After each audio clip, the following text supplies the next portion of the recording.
Spiritual ஜோதிட TV நேயர்கள் அனைவருக்கும் இனிய வணக்கம். நான் உங்கள் டிஜே சுந்தரபாண்டி, சிவகாசியிலிருந்து. தற்போது நம்ம பார்க்க போகிற தலைப்பு என்னன்னு பார்த்தீங்கன்னா, ஆகஸ்ட் மாத பலன்களை பற்றி பார்க்க போகிறோம். இந்த ஆகஸ்ட் மாதத்தில் நமது 12 ராசி நேயர்களுக்கும் என்னென்ன நன்மைகள் ஏற்பட போகிறது, எந்தெந்த விஷயங்களில் நமது நேயர்கள் கவனமாக இருக்க வேண்டும் என்பதை பற்றி பார்க்குறோம்.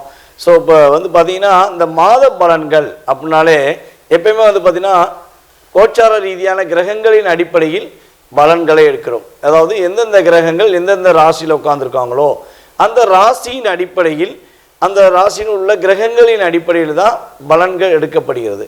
இந்த மாத பலன்களாக இருந்தாலும் சரி, அதே போல் பார்த்தீங்கன்னா கோச்சார ரீதியாக பார்த்தீங்கன்னா வருடகோள்கள் என்று அழைக்கப்படுகின்ற குரு பகவான், சனி பகவான் மற்றும் ராகேது பகவான் அவர்களுடைய பயிற்சி காலங்களாக இருந்தாலும் சரி, எல்லாமே பார்த்தீங்கன்னா கிரகங்களின் ராசியின் அடிப்படையில் எந்தெந்த கிரகங்கள் எந்தெந்த ராசியில் அமர்ந்திருக்கிறார்களோ அதன்படி ஒவ்வொரு ராசி நேயர்களுக்கும் என்னென்ன நன்மைகள், எந்தெந்த விஷயங்களில் மாற்றங்கள் என்பதை பற்றி தெளிவாக பார்த்துக்கிட்டு இருக்கோம்.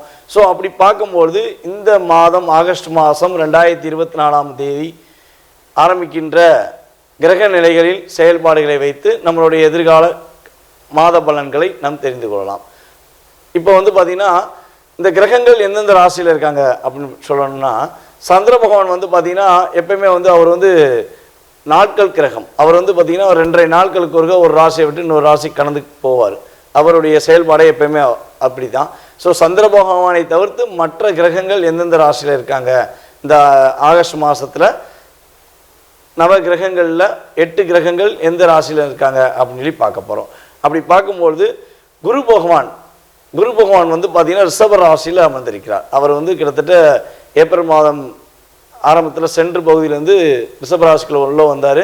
ஸோ அவர் ரிஷபராசியில் அமர்ந்திருக்கிறார். அதுக்கு அடுத்தபடியாக பார்த்தீங்கன்னா செவ்வாய் பகவான் பார்த்தீங்கன்னா ரிஷபராசியில் குருவோடு சேர்ந்த செவ்வாயாக அமர்ந்திருக்கிறார்.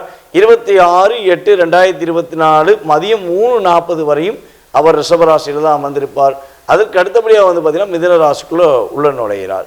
அதுக்கு அடுத்தபடியாக எந்த கிரகங்கள் இருக்குது அப்படின்னு சொல்லி பார்க்கும்பொழுது சூரிய பகவான் கடகராசியில் அமர்ந்திருக்கிறார். 16/8/2024 வரையும் சூரிய பகவான் கடகராசியிலும், அதுக்கப்புறம் 16க்கு மேலே சிம்ம ராசிக்குள்ள சூரிய பகவான் உள்ளே நுழைவார் என்று பார்க்கிறோம். அதே போல் பார்த்தீங்கன்னா புதன் பகவான் சிம்ம ராசியில் கிட்டத்தட்ட 22/8/2024 வரையும் சிம்ம ராசியில் அமர்ந்திருப்பார். அதுக்கு அடுத்தபடியாக புதன் வக்ரமாகுவார். வக்ரமாகும்போது அவர் என்ன பண்ணுவார், கடகராசியை நோக்கி பின்னோக்கி நகர்வார். எப்பவுமே பார்த்தீங்கன்னா ஒரு கிரகம் வக்ரமானா ஒரு ராசியிலேருந்து பின்னோக்கி தான் வருவாங்க. ஸோ அப்படி பார்க்கும்பொழுது புதன் பகவான் பார்த்தீங்கன்னா கடகராசிக்கு பின்னோக்கி வந்து விடுவார் என்று பார்க்கிறோம். சுக்கிர பகவான் சிம்ம ராசிக்குள்ள 24/8/2024 வரையும் சிம்ம ராசிக்குள்ள அமர்ந்திருக்கிறார். கேது பகவான் பார்த்தீங்கன்னா கன்னி ராசியிலும், அதே போல் சனி பகவான் கும்ப ராசியில் வக்ர நிலையில் அமர்ந்திருக்கிறார் என்று பார்க்கிறோம். ராகு பகவான் பார்த்தீங்கன்னா மீன ராசிக்குள்ள அமர்ந்திருக்கிறார். மீன ராசிக்குள்ள ராகு பகவான் உள்ளே நுழைஞ்சு நவம்பர் மாதத்துக்கு உள்ளே நுழைஞ்சிட்டார். ஸோ இந்த கிரகங்களின் அடிப்படையில் 12 ராசினியர்களுக்கும் என்னென்ன நன்மைகள் ஏற்பட போகிறது, எந்தெந்த விஷயங்களில் கவனமாக இருக்கணும் அப்படிங்கிறத பற்றி நம்ம முழுமையாக பார்ப்போம். வீடியோ முழுமையாக பாருங்கள். இது பார்த்தீங்கன்னா நம்ம சொல்கிற பலன்கள் பார்த்தீங்கன்னா பொது பலன்களை, இந்த கிரகங்களின் அடிப்படையில் நம்ம சொல்கிற பொது பலன்கள்ங்கிறது உங்களுடைய வாழ்க்கையில் 20-30% மாத பலன்கள் கட்டாயமாக நடக்கும் என்பது உண்மை. ஸோ வீடியோ முழுமையாக பாருங்கள். நேயர்கள் அனைவருக்கும் இன்னொரு மிகப்பெரிய ஒரு முக்கியமான விஷயம் சொல்ல போகிறேன். கிட்டத்தட்ட பார்த்தீங்கன்னா 13 வருட காலமாக ஜோதிட துறையில் நான் பயின்று வந்திருக்கேன். ஜோதிட பலன்கள் சொல்லி கொடுத்துருக்கேன். ஸோ இப்படி இருக்கும்பொழுது பார்த்தீங்கன்னா நம்ம ஸ்ரீ பாலாம்பிகா ஜோதிட ஆராய்ச்சி மையம் மற்றும் பயிற்சி மையம் சார்பாக அனைவருக்கும் ஜாதகம் சொல்லிக் கொடுக்கலாம் அப்படின்னு ஒரு முடிவு எடுத்திருக்கோம். இந்த ஜோதிடம் சொல்லிக் கொடுக்குற முறை பார்த்தீங்கன்னா ஜூம் மீட்டிங் மூலமாக உங்களுக்கு பாடம் கற்பிக்கப்படும். டெய்லி 1 hour கிளாஸ் எடுக்க போகிறோம். வருகிற ஆவணி மாதம் முதல் கிளாஸ் எடுக்கப்படுகிறது. யாருக்கெல்லாம் ஜாதகம் கற்றுக்கணும்னு ஆசைப்படுறீங்களோ கீழே உள்ள வாட்ஸ்அப் நம்பருக்கு உங்களுடைய டீட்டெயில்ஸ் மட்டும் அனுப்பிடுங்க. உங்களுக்கான கோர்ஸ்க்கான டீட்டெயில்ஸ் மற்றும் எப்பொழுது உங்களுக்கு பலன்கள் சொல்லப்படும், அதற்கான தொகை எவ்வளோங்கிறத உங்களுக்கு வாட்ஸ்அப்பில் சென்ட் பண்ணப்படும். முன்பதிவு செஞ்சுக்கோங்க. ஏன்னா ஜூம் மீட்டிங்கும் போது ஒரு குறிப்பிட்ட நபர்கள் மட்டுமே சேர்க்கலான்னு ஐடியா பண்ணியிருக்கோம். யாருக்கெல்லாம் என்னோட ஜாதகத்தை தெரிஞ்சுக்கணும், அதே போல் மற்றவங்களுக்கு ஜாதக பலன் சொல்லணும் அப்படின்னு ஆசைப்படுறீங்களோ இல்லை ஜாதகமே உண்மையா அப்படின்னு கேள்வி வைக்கிறீங்களோ கட்டாயமாக நீங்கள் கீழே உள்ள நம்பருக்கு டீட்டெயில்ஸ் அனுப்பிவிடுங்க. உங்களுக்கு உங்களுடைய எதிர்காலம் மற்றும் மற்றவர்களின் எதிர்காலத்தை கணிப்பதற்கான விஷயங்களை மிக துல்லியமாக உங்களுக்கு பாடங்கள் மூலமாக சொல்லிக் கொடுக்க நான் காத்திருக்கிறேன். கண்டிப்பாக அலையுங்கள். நன்றி. எதை செய்தாலும் தன்னுடைய மன நிறைவோடு செய்ய வேண்டும். தான் மனசுக்குள்ளே உள்ள விஷயத்தை அப்படியே செய்யணும்.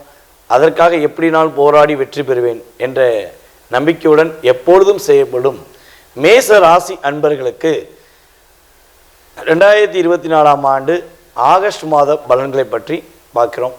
மேசராசிக்காரர்கள் இந்த ஆகஸ்ட் மாதத்தில் கிரகங்களின் அடிப்படையில், கோச்சார ரீதியான கிரகங்களின் அடிப்படையில் என்னென்ன மாற்றங்களை நன்மைகளை சந்திக்க போகிறீங்க அப்படிங்கும்போது, உங்கள் ராசியின் அதிபதியான செவ்வாய் பகவான் குருவோடு இணைந்து 2ஆம் இடத்தில் அமர்ந்திருப்பது உங்களுக்கு வாக்கை வலிமைப்படுத்தக்கூடிய காலகட்டமாக இருக்கிறது.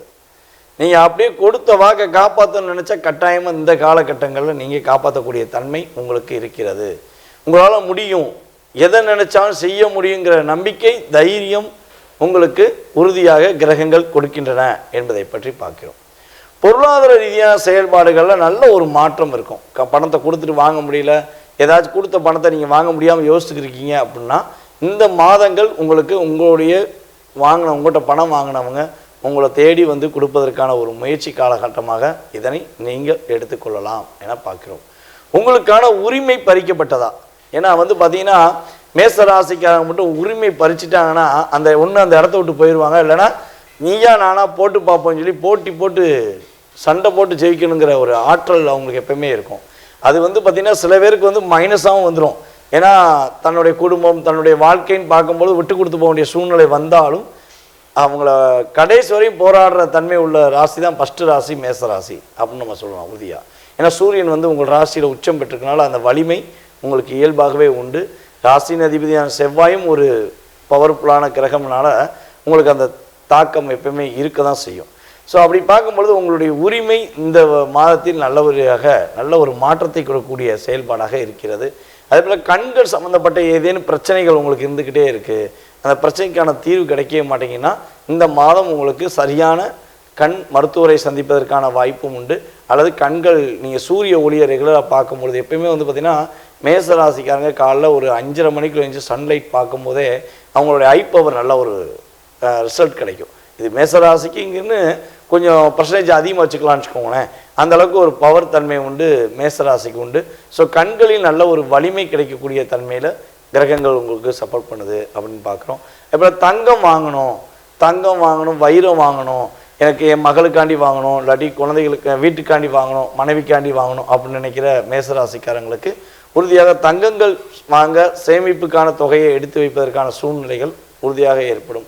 பொருளாதாரத்தில் நல்ல மாற்றம் வரும்போது நீங்கள் தங்கம் வாங்கணும்னு ஒரு எண்ணம் இருக்கும். ஸோ அதே போல் திருமணத்துக்கான தங்கங்கள் வாங்குறதா இருந்தால், தங்கம் வாங்கி வைக்கிறதா இருந்தால் கட்டாயமாக இப்போ போய் நீங்கள் வாங்கி வைக்கலாம். வைரம் மற்றும் விலை உயர்ந்த பொருட்கள் வாங்குவதற்கான சூழ்நிலைகளை கிரகங்கள் உங்களுக்கு சப்போர்ட் பண்ணுது அப்படின்னு பார்க்குறோம்.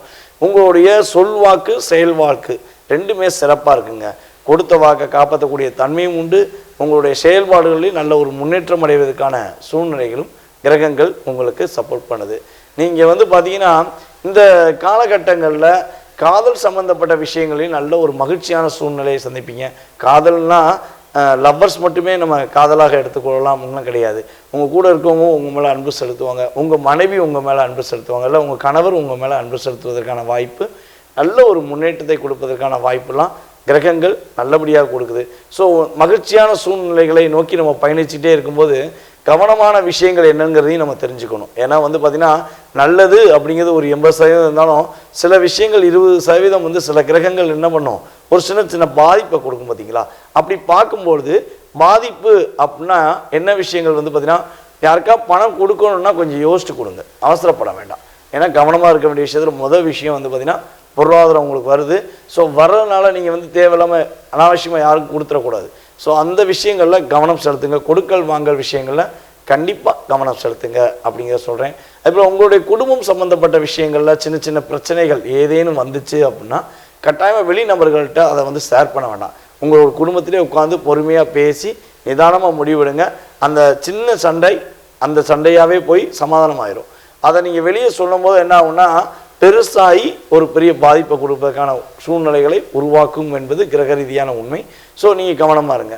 அதே போல் இரக்கம் அப்படிங்கிறது வந்து உங்களுக்கு இயல்பாகவே பர்சன்டேஜ் அடிப்பில் கம்மியாக தான் இருக்கும்.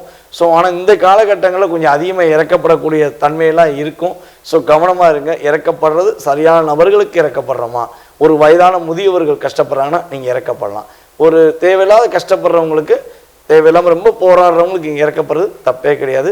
ஸோ இறக்கப்படுற விஷயங்கள் கவனமாக இறக்கப்படணும். ஏமாறக்கூடிய சூழ்நிலைகள் வந்துடக்கூடாது என்பதற்காக கவனமாக இருங்க அப்படிங்கிறத சொல்லிக்கிறேன். ஸோ அதே போல் வந்து பார்த்திங்கன்னா இந்த ஆகஸ்ட் மாதத்தில் மேச ராசிக்காரர்கள் கவனமாக இருக்க வேண்டிய நாட்கள் அப்படின்னு சொல்லுவோம் பார்த்தீங்களா, அது என்ன நாட்கள் அப்படின்னா, சந்திராஷ்டமம் உங்களுக்கு என்றைக்கு வருதோ அந்த நாட்களில் நீங்கள் கவனமாக இருக்கணும். ஸோ அந்த சந்திராஷ்டமம் உங்களுக்கு என்றைக்கு வருது அப்படின்னு சொல்லி பார்த்தீங்கன்னா 13/8/2024 முதல் 15/8/2024 மதியம் 1 மணி வரையும் நீங்கள் கவனமாக இருக்கணும். இந்த காலகட்டங்களில் புதிய முயற்சிகள் எதுவும் எடுக்க வேண்டாம். தேவையில்லாத ஏதாவது சின்ன சின்ன சண்டைகள் வந்தாலும் அந்த ஒரு 2 நாட்கள் மட்டும் என்ன பண்ணுங்க, அந்த பிரச்சனைக்கான தீர்வை அப்புறம் தள்ளி போடுங்க. அவசரப்பட்டு முடிவெடுத்து இப்போவே முடிவெடுக்கணும், இதை இப்போவே முடிச்சாகணும் அப்படின்லாம் நினைக்காம உங்களுடைய சந்திராஷ்டம நாட்களில் நீங்கள் கொஞ்சம் நிதானமாக முடிவெடுத்து செஞ்சீங்கன்னா நல்ல மாற்றம் உண்டு, வெற்றிகரமான சூழ்நிலைகள் உண்டு அப்படிங்கிறத பார்க்குறோம். நீங்கள் இந்த மாதத்தில் வழிபாடு செய்ய வேண்டிய ஸ்தலம் அப்படின்னு பார்த்தீங்கன்னா சிவன் கோயிலில் உள்ள காலபைரவரை மனசார போய் வழிபாடு செய்யுங்க. நல்ல ஒரு முன்னேற்றமான சூழ்நிலைகள் உங்களுக்கு ஏற்படும்.